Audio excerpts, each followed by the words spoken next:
What's up everybody, welcome to Money Management channel. My name is Andrei and today I'm gonna be doing an update on MMTLP and FINRA saga. I got the cash in the bag, stadium packed, born a rock star in this life, gonna live it up. And for today's video guys, I have several quite interesting news. First of all, I will show you an update from Congress and authorities side. I have to say that this news might be quite promising for our case. Then I will continue with the Scott Trots update, and I have to say that he is still on fire, and we are witnessing that just one person is acting as hundreds of people, and he tries to help the entire MMTLP community. So, and before we dive deep into all of this, guys, please hit the like button for YouTube algorithm and drop me a line in the comment section for whatever reasons you want. First of all, let's start with this tweet that was written by Ralph Norman, and you know that Ralph Norman and his office wrote a letter back in December of 2023 with the 19 questions to heads of SEC and FINRA, and these questions was 100% related to MMTLP case. Unfortunately, this summer, Representative Ralph Norman and a lot of other Congress members refused to continue their fight because they were satisfied with the decision of SEC to fine former CEOs of Torchlight Energy and Materials because of their potential involvement in pump and dump actions. But guys, take a look right here. Ralph Norman wrote this. Yesterday, the White House announced that certain residents in the states affected by Hurricane Helene may be eligible for one-time $750 payment from FEMA for assistance getting food and supplies. And now I see this article below. Really, FEMA allocated $650 million during this year alone for humanitarian services to non-citizen migrants. And guys, on the one hand, it is very important question for the entire US economy and for the US citizens. But on the other hand, why did he leave our case alone? And let me quote you what did Rare DD write. Nothing wrong with pointing out the alleged misappropriate funds, but we'll doing so come at the expense of helping the people in need right now. You did the same thing to MMTLP investors. You seemingly understood they were wronged by FINRA in December of 2022. But once the SEC filed unrelated charges as a diversion related to events approximately 18 months earlier, you switched your tune. FINRA didn't say that they usually halted MMTLP due to an investigation or pending charges that the former CEOs would potentially face. Ironically, these pending charges that FINRA knew about were reason enough not to proceed with the MMTLP corporate actions, but FINRA did anyway. FINRA ignored their Rule 6490, modified the language to include a built-in settlement issue that they would pretend to discover right before brokerages planned to force liquidate short positions. FINRA also ignored their Rule 6490 when they began to bullshit investigation due to suspected fraud and manipulation on December the 5th of 2022. But they then proceeded with their faulty corporate action in the very next day. Don't believe me? Isn't it odd that it's been nearly 2 years and the SEC is still yet to say that FINRA followed their own rules? And guys, definitely we can see from our perspective, we can see this inconsistency in actions of Congress members. Ralph Norman is definitely one of them. And unfortunately, for now they are extremely silent. That is why the most prominent path for now to the resolution, in my opinion, and in opinion of a lot of other community members, is through litigation. And let me show you an update from Scott Trots' side. You know that he filed a RICO lawsuit, and we have 2 active RICO lawsuits on the table right now. One of them was filed by Mark Basile at the very beginning of summer, somewhere in June or at late May. But the second RICO lawsuit was filed by Scott Trots, and he's basically fighting alone all alone against all the wrongdoers. And he wrote this update. So, okay, Brain Trust, as discussed, email me after reviewing this and make your points sharp, consistent, defensible, and find what SEC and FINRA rules have to be set in a daisy chain to make it happen as a hypothetical. Questions, comments, and snide remarks appreciated. Ignore Cook in this. It's Zhu and Toogles down the line, Duke Nukem.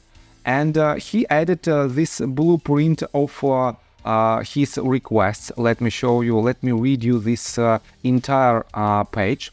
So, Relief sought plaintiff respectfully requests this court: 1. To issue a writ of mandamus compelling X in his official capacity as CEO of SEC, and X in his official capacity as a Director of Trading and Marketing, to immediately reopen MMTLP for 2 days of buy-to-close trading, starting on Thursday, allowing retail investors to close their positions. And guys, definitely we all know who is here behind the X letters. So, 2. To mandate that clearing and settlement for all trades during this period to be conducted on T+1 hour basis, utilizing high-frequency trading system to eliminate any opportunities for systemic corruption or market manipulation. 3. To appoint a special master with expertise in securities fraud, bank fraud, and FinCEN procedures, and who is familiar with the consolidated audit trail system, to oversee the trading and settlement process to ensure fairness, transparency, and accountability. 4. To provide MMTLP shareholders the opinion, but not the requirement, to migrate their shares back from ST into broker-dealer accounts to facilitate trading.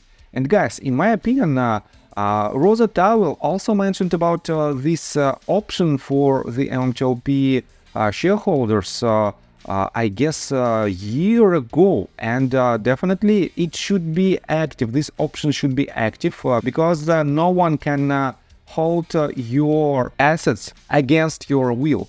So, number 5. To set a baseline starting price consistent with the law of this case at $290 per share.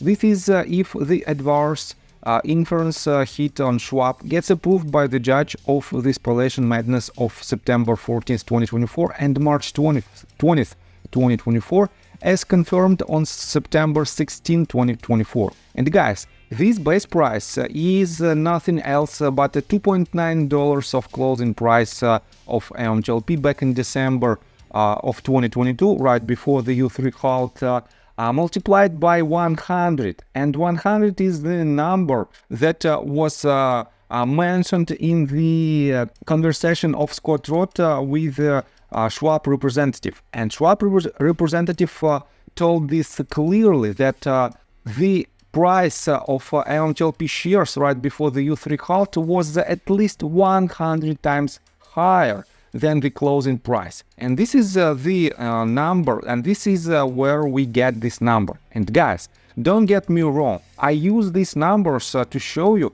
and it is not my imagination. In the video that I made a couple of days ago, I showed you the price of from $500 to $1,200 that was written in Junk Savvy's tweet, and she explained where did she get this number. And unfortunately, a lot of community members think that I use these numbers, these prices for clickbait, and definitely it is not.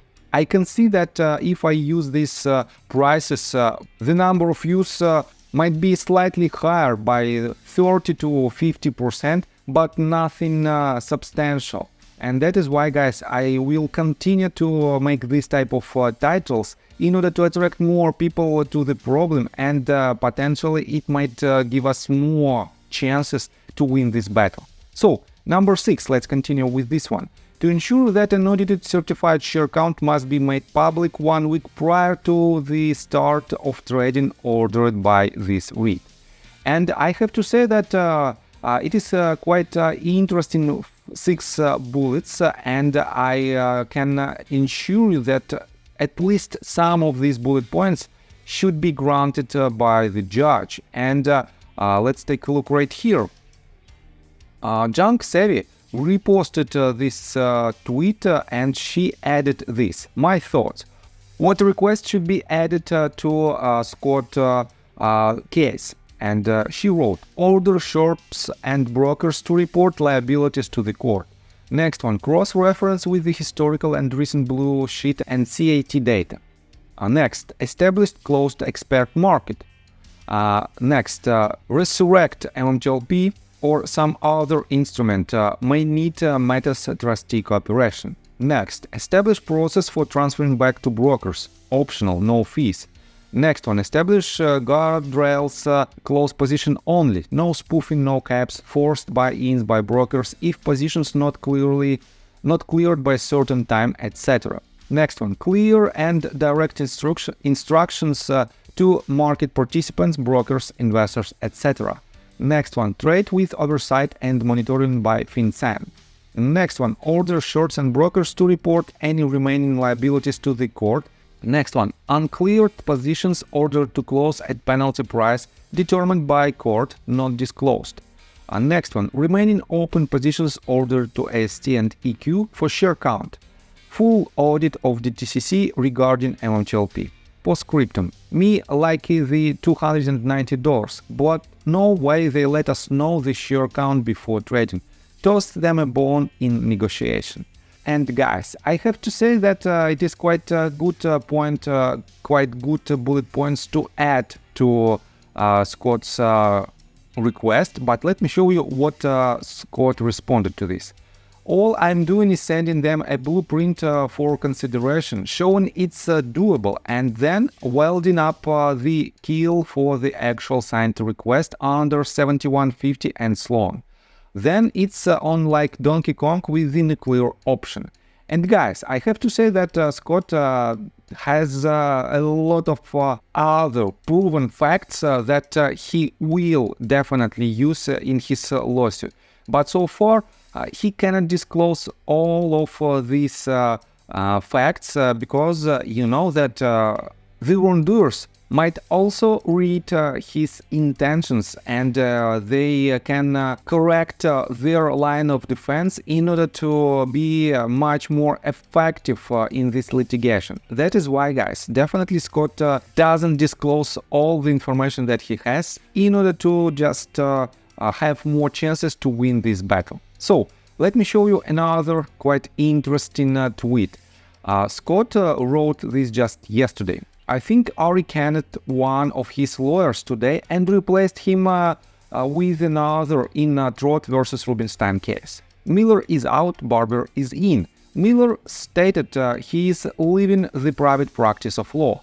I personally think the cruel and ambitious Dr. Marcos, the animal Montero's handiwork in the last motion I filed, which outlined something like 200 instances by GTS of fraud, grift, market manipulation, predatory trading, mismarking longs, not finding shares as per 203, using cell phones on the trading floors, etc., etc., had something to do with this. Or, well, next man up. And guys, this might be the sign that something is wrong with the defense of Ari Rubinstein in regards to our case. But definitely this fact might be just a coincidence when one lawyer was changed to another. But let me show you another so-called coincidence. Mark Basile reposted the tweet that was written by Meta News, and Mark wrote, MMTLP, could because of the MMTLP debacle fail. And he refers to this tweet and Meta News wrote, corruption in the SEC. SEC Enforcement Director Gubir S. Gruwal officially steps down from his position. Major investigation, prosecutors say Senator Robert Mendes contacted Gubir S. Gruwal in an effort to quash an insurance fraud investigation on behalf of an ally. The SEC Director of Enforcement admits the SEC is cracking down on companies outside its jurisdiction. Absolutely unacceptable, says Tom Emmer. Tom Emmer also stated, SEC Director of Enforcement Gruwal encouraged lawlessness and chaos at Gary Gensler's SEC. Repost if you want Gary Gensler to be the next to resign. So guys, I have to say that this news is quite important for us because, as you can see, SEC has its own problems inside them, and that is why, guys, their total immunity that protects them against all the lawsuits should be removed because of the gibberish that is happening behind the scenes. And that is why, guys, I think we still have to be as active as we can, and we have to push our case forward no matter what. And guys, let me tell you my personal story. I have a wife and 2 children aged 11 and 15, as well as a small dog. After 30 years of living in Russia near the Baikal Lake, we decided to move. Now we reside in Serbia. Although I don't own any MMTLP shares, I invest a lot of time creating daily MMTLP videos. I have been doing this every day without days off and holidays for more than 1.5 years. Now I wish to buy back this time from my family, from my children. We've agreed that I will ask the MMTLP community to support me, and I will give all the money to the children. Therefore, if you believe that I am providing useful content for you and wish to support me, you can join my Patreon account. For $5 a month, I will add your name to my list of supporters if you wish. Thank you in advance. The link you can find in the description below. So, I think that's all information that I want to provide you. If you like my video, please hit the like button and subscribe to my channel, and see you guys and girls next time. Bye! I got the cash in the bag, stadium packed. Born a rock star in this life, gone live it up on the attack. Baby, I'm bad, I just wanna get caught.